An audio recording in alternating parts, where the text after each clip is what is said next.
আমি এখন একটা ছোট্ট শহরে একটা কোম্পানিতে চাকরি পেয়েছি। এই ছোট শহরটা আমাদের গ্রাম থেকে বেশ অনেকটাই দূর। প্রথমে আমাকে গ্রাম থেকে সাইকেল নিয়ে 8 মাইল দূরে স্টেশনে আসতে হয়, তারপর ট্রেন ধরে এই শহরে। এটা আমার প্রতিদিনের যাতায়াত। কি হে নরেন, আজকে এত দেরি হলো কেন? আরে আর বলিস না, আজকে অফিসে একটু চাপ ছিল, তাই তো দেরি হয়ে গেল। এর নাম প্রিয়নাথ। প্রিয়নাথের বাড়ি ঠিক আমার পাশের গ্রামে। প্রিয়নাথও এই শহরে একটা কাপড়ের দোকানে কাজ করে।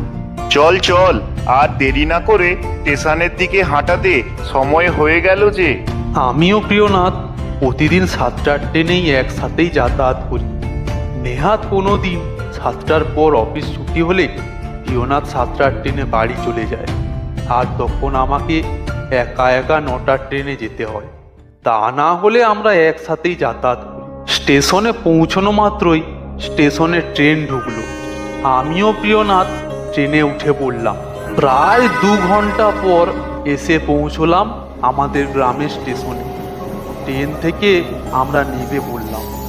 আমরা বাড়ি থেকে সাইকেল নিয়ে স্টেশনে এসে সাইকেলটা একটা চা দোকানে রেখে দিতাম, আর যাওয়ার সময় সেখান থেকেই সাইকেল নিয়ে বাড়ি যেতাম। আজকেও সাইকেলটা নিয়ে দুজনে বাড়ির দিকে রওনা হলাম। বাড়ি যাওয়ার পথে একটা অনুর্বর কাঁকর মাটির মাঠ পড়ে। এই মাঠ বড় বড় গাছে ভর্তি। এটাকে মাঠ না বলে একটা আস্ত জঙ্গল বললেও কিছু ভুল হবে না। যাওয়ার পথে 1.5-2 মাইলের মধ্যে কোনো জনবসতি নেই।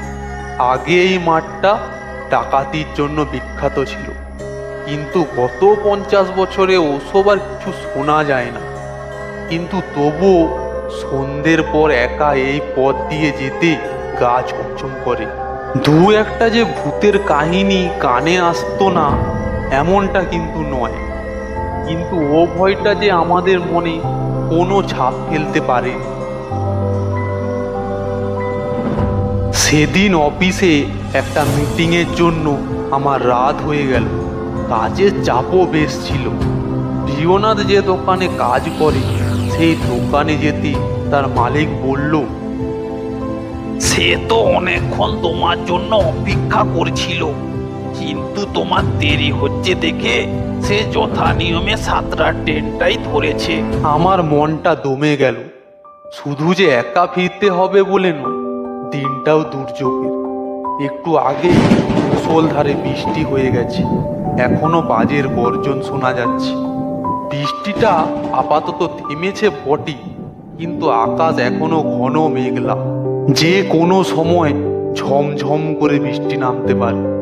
এরই মধ্যে রাত 10:30টার পর ওই সীমাহীন কালো মাঠের মধ্য দিয়ে একা 8 মাইল সাইকেল চালিয়ে ফিরতে হবে। কারণ এমনিতে সন্ধ্যের পর ওই মাঠের পথে লোক চলাচল কমে যায়, তার উপর বৃষ্টি বাদলার রাত। পথে যে কোনো সহযাত্রী মিলবে এ আশা করাই বিড়ম্বনা, কিন্তু কোনো উপায় নেই, আমাকে তো যেতেই হবে। কালো মেঘের দিকে দেখে দীর্ঘশ্বাস ফেললাম। তারপর স্টেশনে গিয়ে 9টার ট্রেনটা ধরলাম। ট্রেন ছাড়তে না ছাড়তেই আকাশ ভেঙে বৃষ্টি নামলো। এমন প্রবল বৃষ্টি সচরাচর দেখা যায় না। সারা আকাশটা যেন গলে গলে ঝরে ঝরে পড়ছে। অন্ধকার সাদা হয়ে গেছে বৃষ্টির কুয়াশায়। মনের মধ্যে দুশ্চিন্তাটা আরও বাড়তে লাগলো।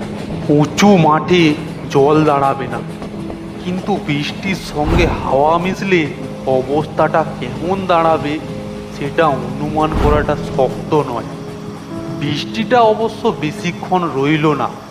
আধ ঘন্টা পর যখন স্টেশনে এসে ট্রেন থামলো, তখন বৃষ্টিটা থেমে গেছে, মেঘটাও হালকা হয়ে গেছে। যে দোকানটায় সাইকেল জমা রাখি সে আমাকে দেখে বলল, এই রাতে ফিরবেন? থেকে যান না এই দোকানে। সে হয় না, বাড়ির লোক দুশ্চিন্তা করবে, আর তাছাড়াও কাল সকালে একটু তাড়াতাড়ি অফিসে যেতে হবে, আর এখানে থাকলে কি ঘুম হবে? তারপর সাইকেলটা নিয়ে নিলাম। আচ্ছা, প্রিয়নাথ বাড়ি চলে গেছে? হ্যাঁ, সে তো 8টার ট্রেনেই নেমেছিল। তাকেও আমি থাকতে বলেছিলাম, কিন্তু বলল বঁ বঁ করে চলে যাব। বো বো করে চলে যাব? প্রিয়নাথ যদি বো বো করে চলে যেতে পারে, তাহলে আমিও বো বো করেই চলে যাব। তারপর সেই ঘন কালো অন্ধকারে বৃষ্টির মধ্যে ঝাঁপিয়ে পড়লাম। 15 মিনিটের মধ্যে মাঠের রাস্তা এসে পড়ল। দুধারে ঘন অন্ধকারে ব্যাঙের ডাক, ঝিঝির ডাক, আর ছোট বড় নালায় বর্ষার জলের কলরব। ল্যাম্পের আলোয় 5-7 হাতের মধ্যে মাটি ছাড়া আর কিছুই দেখা যাচ্ছে না। কিন্তু সেটাও বেশিক্ষণ রইল না। এই বর্ষার জল লেগে হয়তো ল্যাম্পটা খারাপ হয়ে গেছে। এইবার আমার ভয় হতে লাগলো। চেনা রাস্তা, যতই অন্ধকার থাক ঠিক নির্ভুলভাবে চলে যাব। তবুও এই অন্ধকার, এই নির্জনতায় একবার যদি অসাবধান হই, তাহলে সাইকেল নিয়ে 10-12 হাত নিচে গড়িয়ে পড়ব। দু চোখকে যত দূর সম্ভব তীক্ষ্ণ করে আমি সাইকেল চালাতে লাগলাম। তাড়াতাড়ি যেতে ভরসা হচ্ছিল না, তবুও উত্তেজনায় আপনাতেই গতি বাড়তে লাগলো। সাইকেলটা শো শো বেগে ছুটতে লাগলো। থামো নরেন, থামো।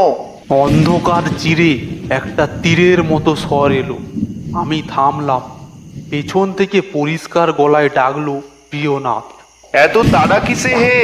আমি যে সেই 1 ঘন্টা ধরে মাঠের মধ্যে হাফ পিত্তিস করে দাঁড়িয়ে আছি। বিস্ময়ে এবং আনন্দে আমি সাইকেল থেকে নেমে এলুম। অন্ধকারেও দেখা গেল পেছন থেকে প্রিয়নাথ দ্রুত এগিয়ে আসছে। ব্যাপার কি হে? সেই 8টার ট্রেনে নেমে এতক্ষণ মাঠের ভেতরে কি করছিলি? সে অনেক কথা, ভারী মজার ব্যাপার হয়েছে। এই বর্ষার রাতে মাঠের ভেতরে কি এমন মজার ব্যাপার হতে পারে? আর তোর সাইকেলটাই বা গেল কোথায়? অন্ধকারে প্রিয়নাথ একটু অল্প হেসে বলল, বলছি তো মজার কথা, গ্রামে ফিরে শুনবে। আপাতত তোমার কেরিয়ারে তুলে নাও। বেশ, উঠে পড়ো চটপট। প্রিয়নাথ কাছে এলো।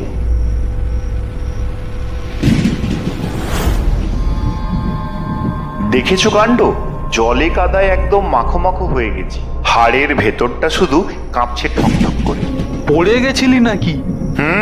সে আর বলো কেন, আছাড় বলে আছাড়। একেবারে অতুল জলের ভেতরে কাদার মধ্যে প্রায় বসেই গিয়েছিল। যাক, বাড়ি ফিরে শুনবে সেসব কথা। আমি সাইকেল চালানো শুরু করলাম। প্রিয়নাথ কেরিয়ারে চেপে বসে আছে।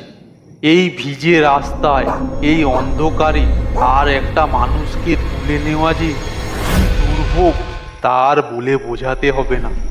কিন্তু অনুভব করলাম হঠাৎ যেন আমার গায়ে দ্বিগুণ শক্তি বেড়ে গেছে।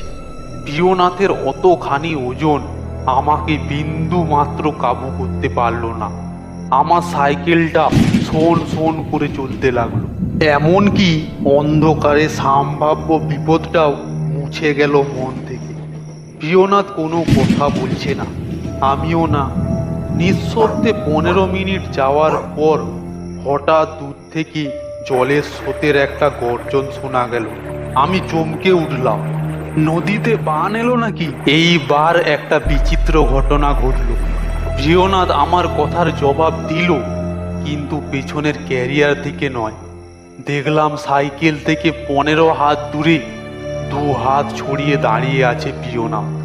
হ্যাঁ, অন্ধকারেও দেখতে পেল প্রিয়নাথই দাঁড়িয়ে রয়েছে। প্রিয়নাথ ডেকে বলল, নামো নরেন, নামো। বানের জলে নদীতে পচা কাঠের পুলটা ভেসে গেছে, আর এগোলে খাড়া 30 হাত নিচে পড়বে।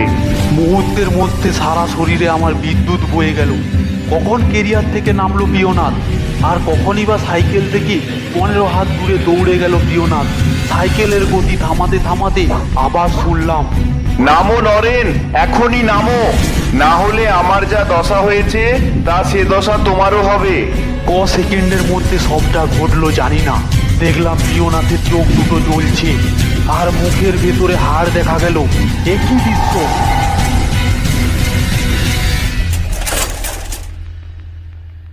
পরদিন সকালে আমাকে পাওয়া গেল নদীর ধারে। সাইকেলটাকে জড়িয়ে ধরে আমি পড়েছিলুম। আর পিয়নাথকে পাওয়া গেল ভাঙা পুল থেকে 23-24 হাত নিচে, আরো 3-4 ফুট জল কাদার তলায়। উপর দিকে পা দুটো তুলে তার পেট পর্যন্ত কাদার মধ্যে। ভাঙা সাইকেলটা কিছু দূরে একটা পাথরের ওপর পড়ে রয়েছে।